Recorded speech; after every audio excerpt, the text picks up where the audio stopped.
What if I told you the situation surrounding the now dead MMO that was promised to be the next coming of the greatest thing ever, that being Ashes of Creation, just got exposed so badly by its own people and investors that the creator and the founder of Ashes of Creation is now heading towards either going to jail or he's going to be running away for the rest of his life pretty much, as he tries to escape into the void of the internet due to what's being exposed here today. I'm not kidding when I say that this story is nuclear levels of bad, and it's no hyperbole. Let's get into it. So in case you forgot, or maybe you just don't know, Ashes of Creation was an MMO that was kickstarted 9 whole years ago and promised to become the next World of Warcraft pretty much. It was spearheaded by a team that claimed it was full of developers who had plenty of experience in this space. Now, I don't doubt that at all. I think this story, as you'll see, does not shed a negative light on anyone who worked on this game, besides the guy who assembled everyone and promised them the world.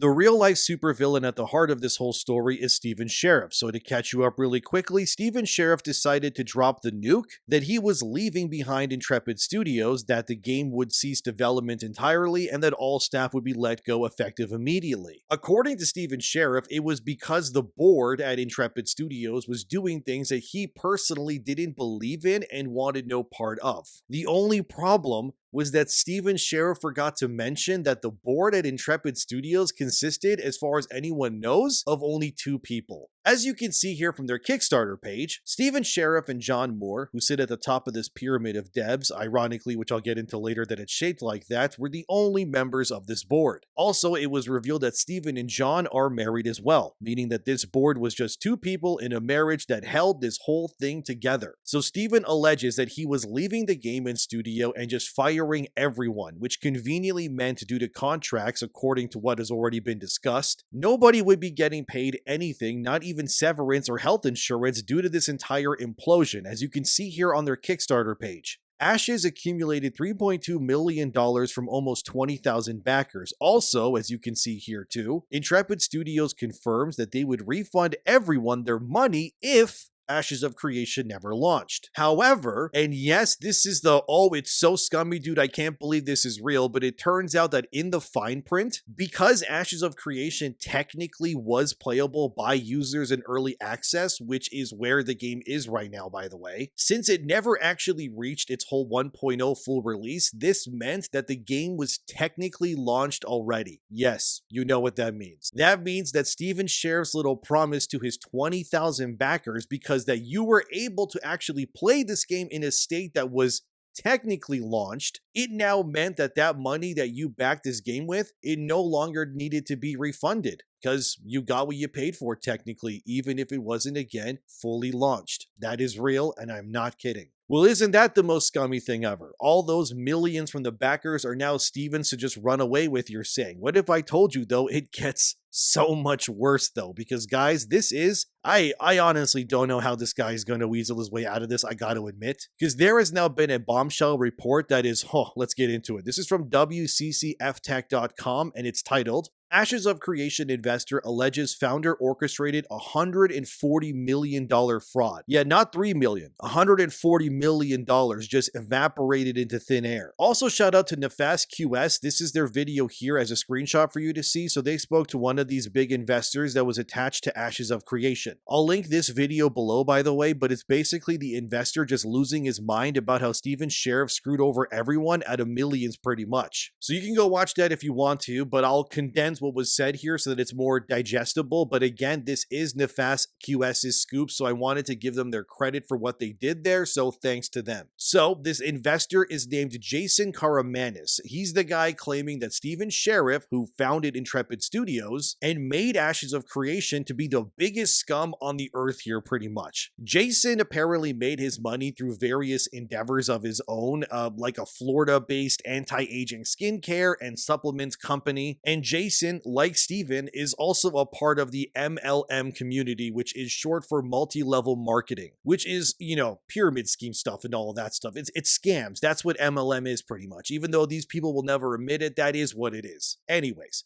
Jason Karamanis claims that he was swindled by Steven Sheriff into investing $12.5 million of his own money into Ashes of Creation. And according to Jason, Steven Sheriff has taken this money, done nothing with it, and now Jason is unable to get his money back. But the more insane claim of all of this is that according to Jason Karamanis, that Steven Sheriff never once, and this is apparently true according to Jason, Steven never invested a single penny of his own money into Intrepid Studios since the very beginning of all of this. Oh boy, here we go. Steven instead swindled thousands of people and investors outside of Kickstarter into giving Steven's MMO project millions of dollars that were meant to turn this game into the supposed massive success story that was meant to rival World of Warcraft. The crazier part is that Steven Sheriff has claimed publicly that he has invested somewhere between $30 to $60 million of his own money into this company. But the investors who have the book and all the finances are claiming that these actual investments were never placed into the collective fund that was meant to keep Ashes of Creation alive at all. According to Jason, not only did Steven not invest a single penny of his own money into his so-called dream project, but that Steven and his husband John Moore, who's the chief operating officer of Intrepid Studios, you know, the only two guys on the board of Intrepid to begin with, were also withdrawing somewhere around $500,000 each per year while they worked on Ashes during its 9 years of development. This equates to, before taxes, about $4.5 million for Steven and then $4.5 for his husband as well, which is about, in total, $9 million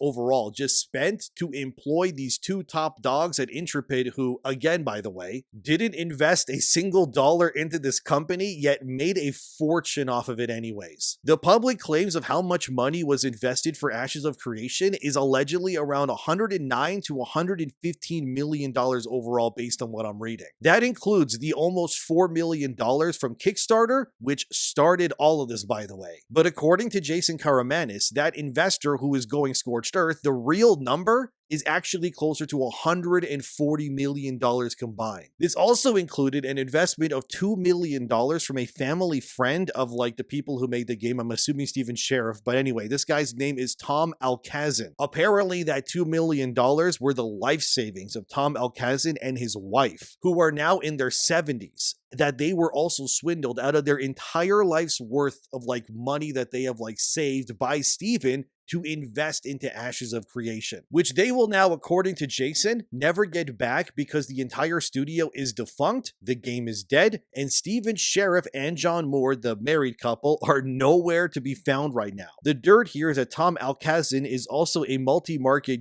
pyramid schemer as well, who apparently had to pay $1.2 million in damages in the past to the Federal Trade Commission for swindling people in his time from pyramid schemes as well. So Tom Alkazin was also permanently banned from being a part of any future pyramid schemes too. But according to Jason Karamanis, the biggest victim of this entire thing was a wealthy investor named Robert Dawson. And this is crazy, but again, allegedly according to Jason, Robert Dawson made up the vast majority of investments when it came to Ashes of Creation's entire budget. Robert allegedly injected somewhere near, and I'm not kidding, $80 million in investments of his own money into Intrepid Studios from 2022 to 2025, making him the largest investor of this company. As the report says here, despite contractual obligations and investor demands, Steven Sheriff allegedly refused to provide books and records, tax returns, or QuickBook files for 9 years. Karamanis claims that he was promised a board seat in 2019 but never attended a single board meeting for a straightforward reason: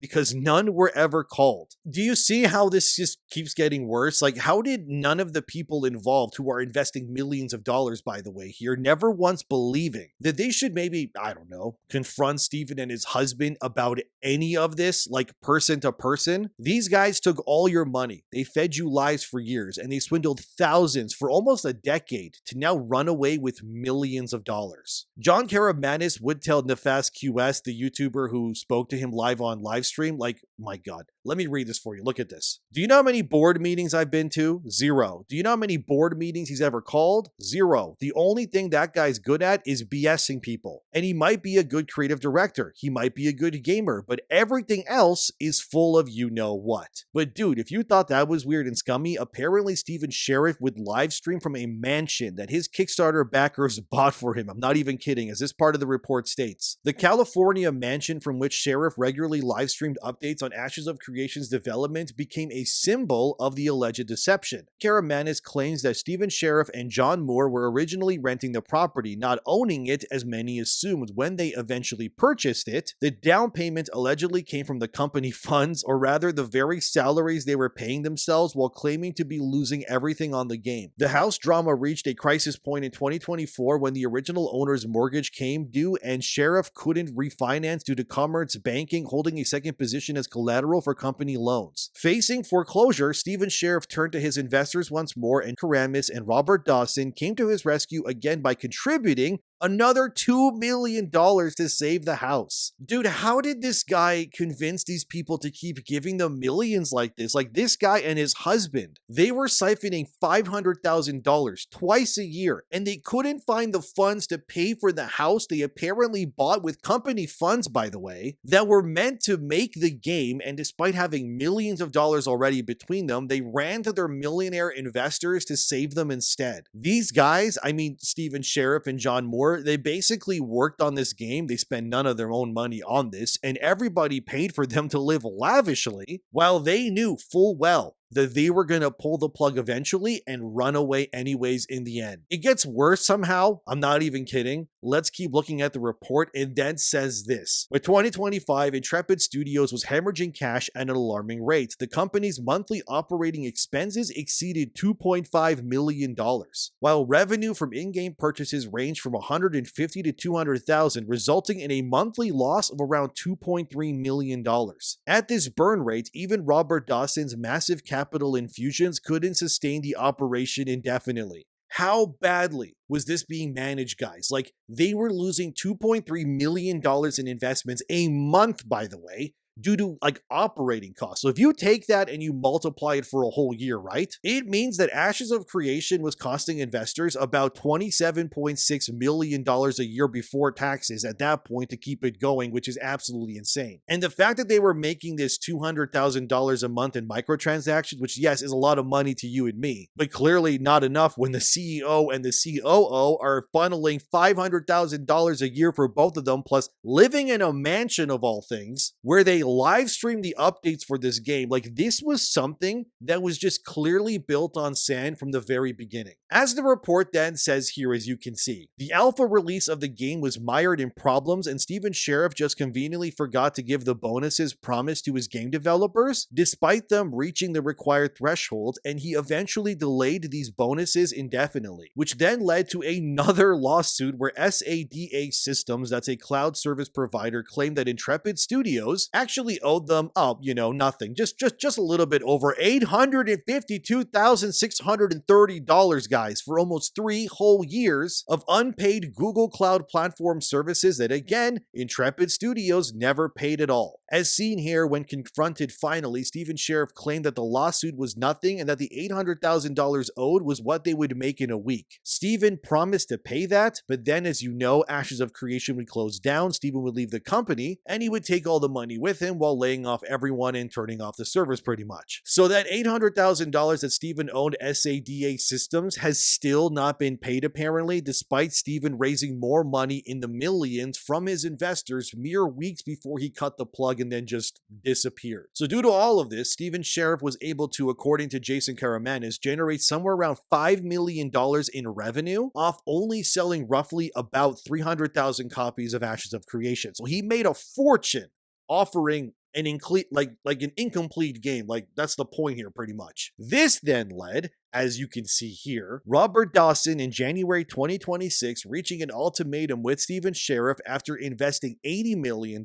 into this dying studio. Robert demanded a restructuring plan that would lay off 60 to 70% of all the staff to make the company more financially stable. But due to all of this, the investors attached would have to contribute 25% of their previous investments to maintain their equity. So this was done so that Stephen wouldn't receive millions in payouts for simply owning the company, but instead his pay would then be tied to the actual performance of Ashes of Creation. This apparently is why Stephen finally decided to just leave the company, shut it all down, and run away into the night pretty much. Because in this new hypothetical structure, he wouldn't be able to just do nothing and sit around and make his money like he used to for the last 9 years. But he would have to, I'll just say it how it is, actually try and, do his job properly for once. And that, according to Jason, was the breaking point for Stephen, because he didn't allegedly want his pay to be based on the performance of the game, because Stephen obviously knew from the beginning that this whole thing was a lie. Jason claims that following this proposal by Richard Dawson and other investors, that Stephen resigned and caused an act of sabotage. Like, look at this. Apparently, Stephen sent a letter of Commerce Bank to Valve and claimed that the Steam revenue from December early access launch to February 1st was earmarked for payroll. This was about $3.7 million in total. This was done by Stephen, according to Jason and investors, to effectively destroy the company from the inside out, simply because Richard Dawson, the guy who invested $80 million already, wanted to keep Stephen accountable for his own actions when it came to Ashes of Creation. Instead, Stephen seized the funds, bankrupted the studio overnight, left, and this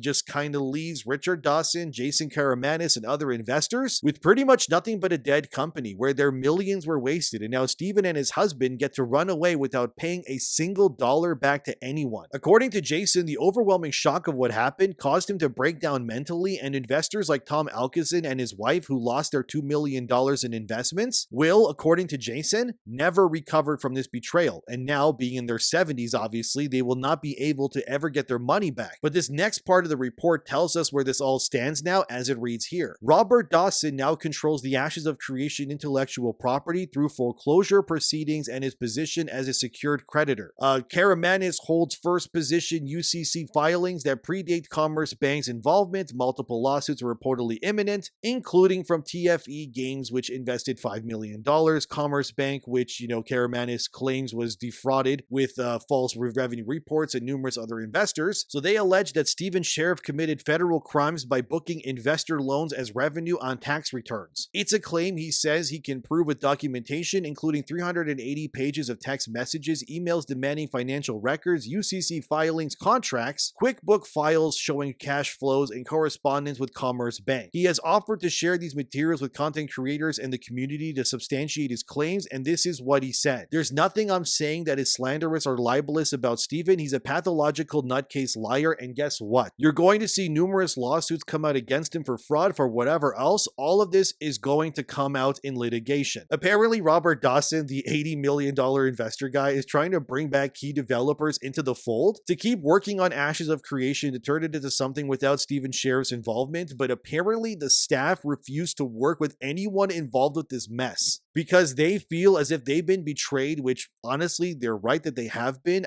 Come on, look at what I presented here today for you. Would you want to work for people like this knowing how shady everything has been from the very beginning? Probably not. And I don't blame you. The backlash also got so bad that, as Gaming Bible reported here, Valve is breaking their own terms of service to refund players who bought Ashes of Creation regardless of playtime. Unfortunately, even if this is done, it's not Stephen Sheriff that will end up paying this price, but Robert Dawson and the other investors now instead. Since Stephen cut and ran, of course, it's just a giant mess. And as GameFragger.com also reported here, the ex-developers of Ashes have also mobilized and issued a massive lawsuit against Stephen Sheriff and everyone else involved, because the mass layoff goes against the WARN Act, which stands for Worker Adjustment and Retraining Notification. Basically, it's required by law in California, where this game was mostly developed, that companies would provide 60 days of notice for workers prior to a mass layoff in a written letter. This is only required if the development studio is over 100 people, which in this case, it absolutely was. Here's all the demands, by the way, of this lawsuit, which you can see on screen here, but pretty much the developers are going for the jugular with this one. And honestly, Steven Sheriff and his husband, John Moore, have to pay for what they've done here, man. Like, they just have to. Like, come on. This is not only a colossal waste of money, but they ruined lives and they clearly didn't care. And the players of Ashes as well have been robbed of a promise that they bought into as well. And even then, the money they spent is not refundable because the game, again, technically launched already. And if you watch this yeah, you're now caught up on everything here pretty much. It's a massive mess, like I told you. And it's all because one game developer decided to use lies and greed to destroy everyone's lives around them just so that he could make off with millions of dollars in his pockets instead. This is the sort of thing where I wouldn't be surprised if Steven is found at some point at the bottom of a lake one day with concrete shoes due to just how angry he's made these people, but I could only really hope that justice is served one day. In a legal sense, I mean, not with the concrete shoes, but you get what I mean. But anyways, what do you think? A lot here, I know, but thanks for watching. Subscribe. See you guys next time. But what a mess, dude. But anyways, guys, see you next time.